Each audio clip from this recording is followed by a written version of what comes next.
Hi, it's Eric from Real World Readiness. I'm here with Bjorn and Readiness Akita. We're going to talk about pet first aid. Most of us have a first aid kit put together for us and our families. And it's not that hard to add a few things in for these little guys to make sure you can take care of them if they get injured as well. Remember, your pets are part of your family and they deserve to be taken care of. All right, let's talk about pet first aid. So the idea of pet first aid can be a little intimidating, but it shouldn't be. There's not a lot of difference between pet first aid and people first aid. It's the same principles, it's the same ideas. For example, bleeding is handled the same way: direct pressure, pressure points, elevation, gauze, bandages, pressure bandages. They're all the same principles they are for people. Some of the applications are a little different because of the different physical biology of a pet versus a person, but the idea is the same. The same goes for stings or bites. Antihistamines keep the swelling down, keep an eye out for allergic reaction, anaphylactic shock, things like that. Fractures, you're still going to do a splint, you're still going to immobilize the joint, you're still going to wrap the splint up with gauze or pet wrap. So don't be intimidated by the idea of doing first aid for your pet. It is different, but not so different that you can't do it, and you can definitely help your pet, save your pet's life, and help them to recover from injury, illness a little better on their own. That said, you should get some training. I intend to take a class on first aid, dog first aid. Specifically, I want to take one that's oriented towards a wilderness first aid for your dogs, partly because I take my dogs hiking with me a lot, but also because a lot of first aid classes, both human and pets, are set up with the goal of getting to the next tier of treatment, which is fantastic when the next tier of treatment is there. But if you're in an SHTF scenario or a big disaster area like the hurricanes down in Carolina or Katrina or something like that, there may not be a next care available. Your dog might get injured during this disaster and the vet is gone or too far away to get to, or the roads are blocked, but there is no vet. So I'd like to get the little better level of care that's geared towards when you have an extended period before your dog can get to further help. So I'm going to take a class like that. I'm still working on finding one that's scheduled in my area. They're not common, unfortunately. But also, Red Cross does have a pet first aid class, which I have not taken, but I do have the book for the Red Cross Pet First Aid. And I found this book to be incredibly helpful. I got a lot of information on what a pet specific first aid kit is, and it goes through and talks about how to treat specific injuries for cats and dogs in this book. So I've been reading through this, I've been learning the differences. At some point in the future, I'll probably do a separate video specifically on first aid. I want to address, though, first aid kits at this time. So just like treatment has a lot of overlap, medical supplies have a lot of overlap as well. So a lot of the things in my people first aid kit are the same things you'd use for dogs. I'm doing a modular approach where I'm going to make a pet module to attach to my people kit.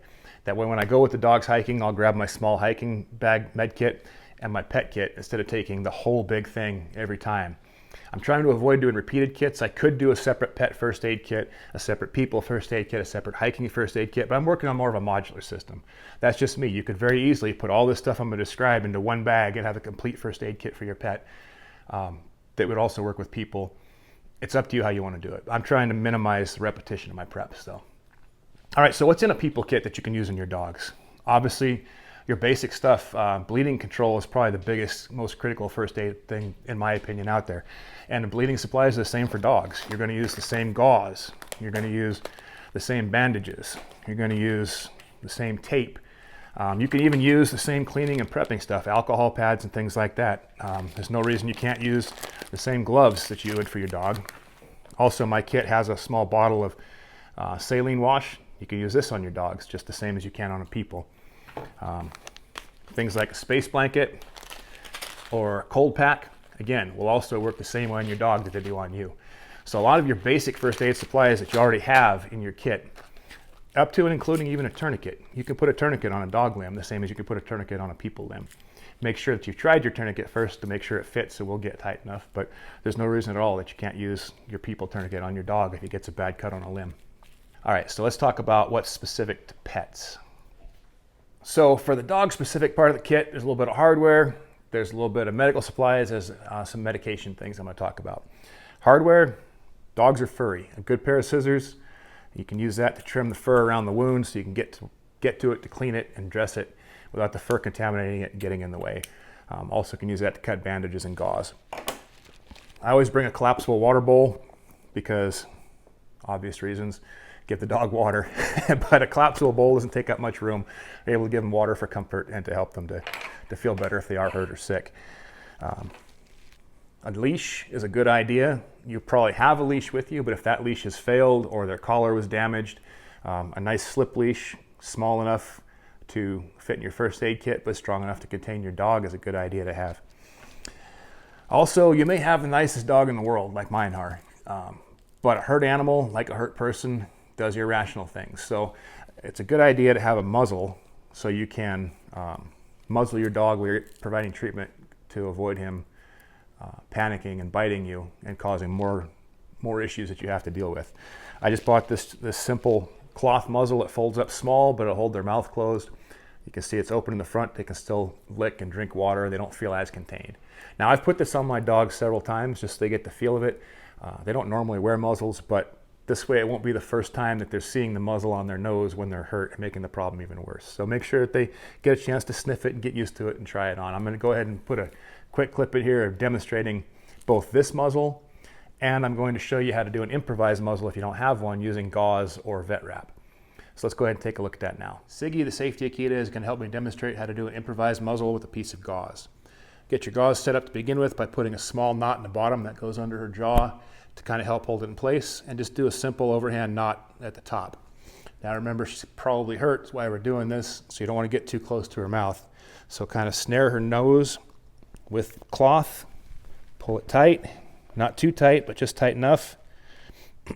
Wrap the wings around her mouth, and we'll tie them behind her neck with a simple knot there, and that will work as a temporary better than nothing muzzle. It's still not super secure, so keep your fingers away from her mouth, but it should at least cut down on the nipping and the biting and make you a little bit safer. Okay, there's only a few more things that are really very pet specific that I'm going to put in this kit. One is vet wrap. We talked about it a little bit when we were doing the muzzle, but one of the things I like about this this vet wrap is that it sticks to itself but does not stick to fur. Fur is terrible for trying to stick things to, trying to stick tape to, trying to stick adhesive bandages to. It keeps it from pressing against the wound. It comes off of the fur really easy. It's hard to get a solid foundation. But with vet wrap, it doesn't stick to the fur, it doesn't stick to the animal, it only sticks to itself. So you can wrap your dog's wound, your dog's pressure bandage, you can use it to attach splints, and it will securely attach to itself. You can build a pressure dressing with it, you can attach a splint with it. It'll come off easily when you want it to. You can tape it closed to secure it there once you have it in place, but their fur won't be an impediment to whatever it is you're trying to do with the wrap, whether it's put on a pressure dressing or attaching a splint. So a couple of rolls of vet wrap, it's super cheap, it's super useful. It's also useful in your human first aid kit for the same purposes. And finally, I always have a little bit of tape in there because why not? You're going to need tape for all kinds of stuff. Taping your vet wrap, it's just a good thing to have. So have some tape. Medication-wise, let's talk about medications.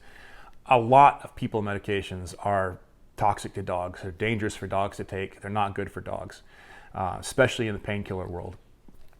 Almost all human painkillers are not good to give to your dog. And I wouldn't give your dog any medication that's not prescribed by a vet unless it's absolutely an emergency. Now I'm going to talk about some medications that I have for my dogs that I would use in an emergency, but I want to be very clear, I'm not a veterinarian, and you should talk to your vet before taking this advice. But this is just what I'm doing for my dogs. One painkiller that does work for dogs and isn't immediately toxic to them is aspirin, pure aspirin. Make sure when you're buying it that it's just aspirin, because sometimes aspirin is mixed with other things like acetaminophen or ibuprofen that is not good for dogs. Aspirin is also not good for dogs in the long term, but for short term, you can use it for a painkiller. I went ahead and figured out the dose for my dogs and wrote it on here. So I have a 325 milligram aspirin tablet. For both of my dogs, one tablet every 12 hours for no more than 5 days is a safe dosage and should provide some pain relief. So I wrote that on there. I made sure I have 100% pure aspirin. That's good to go. That's going to be in my dog kit. Now, a note with aspirin, if they're bleeding from a major wound or if you think they're bleeding internally, do not give aspirin. It's a blood thinner. It'll cause trouble clotting. It might make the bleeding worse. I have an antihistamine as well, diphenhydramine HCl, which is basically Benadryl. Again, make sure it's a pure substance and doesn't have other medications mixed in with it. This particular one comes in a 25 milligram tablet. I would use this if a dog was bitten or stung or had an allergic reaction, the same as you would for a person. It'll keep the swelling down, it'll help keep the itching down, it'll just make the bite more comfortable for the dog to deal with. I would try it if my dog is going to anaphylactic shock, but it's probably not strong enough to deal with that. But if he was having an allergic reaction to a bee sting, I'd give him these and see if that helped at all. Again, I wrote the dosage for my dogs on the bottle cap. For my dogs, 100 milligrams every 8 hours, no more than 200 milligrams in a day. And that is, or should be, a safe amount. Again, talk to your vet before doing that. I don't have it. I am planning on buying a human antibiotic case from like Jace Case or something like that to have antibiotics on hand as well in case of an emergency. One of the antibiotics that comes to that is amoxicillin. Amoxicillin is also safe for dogs. So when I do get that, I'll put a note in there with the safe dosage for dogs in my amoxicillin. Another thing you could try that I haven't done, that I'm going to get around to next time I go to the vet, is see if the vet will prescribe some dog antibiotics for you to have on an emergency basis. It's not likely they'll do that because they don't really want you dosing your dog without them telling you to first. So it's probably a long shot. But if you can get your vet to prescribe a dog-safe painkiller or a dog-safe antibiotic and instructions on how to use it, that'd be awesome. Throw that in your kit too. There are a couple over-the-counter medications that you can use with your dog and you should have in your kit. One is a clotting agent. This is actually a lotion type super clot. There's also something called styptic powder, S-T-Y-P-T-I-C, which is a clotting powder.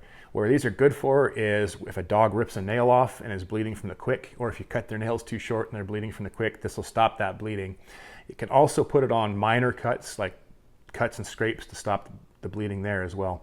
It's not really great for a major wound, but this is a very good thing to have if your dog's feet get messed up. So this is easy, over-the-counter, safe for dogs. It's designed for dogs. And dogs can use over-the-counter antibiotic ointments like Neosporin. This is generic brand Neosporin. You can just use that for putting on small wounds, small cuts, just to prevent infection. So that's about it for pet first aid kits. That's all I got for you today.